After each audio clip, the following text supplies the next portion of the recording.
भैया लोग, गर्मी का महीना चलत है जून। आज 25 तारीख बा। हम कहते हैं कि भैया काम धंधा तो कर ही के पड़ी, कुछ न कुछ तो कर ही के पड़ी। चाहे गर्मी हो, चाहे बरसात हो, चाहे जाड़ा हो, चाहे कोनो सीजन हो। कहला का मतलब है भैया कि सब पेटवे खातिर करेला। अब पेट ना रहत तो कोई से भेंट ना होत भैया। हई सब पेटवे खातिर करेला, अब पेटवे खातिर जिएला। अब पेट ना रहत तो कोई से भेंट ना होत भैया। ना कोई काम करत, ना कोई का गाड़ी चलावत, ना कोई का कुछ भी काम करत भैया लोग। कहना का मतलब पेटवे खातिर सब जिएला। अब पेटवे खातिर सब काम धंधा करेला। अब पेट ना रहत तो कोई से भेंट ना होत भैया। कोई से भेंट ना होत तो पेट ही है तभी कोई से भेंट होत है।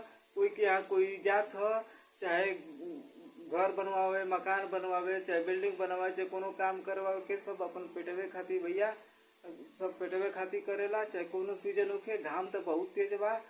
प्रणाम भैया।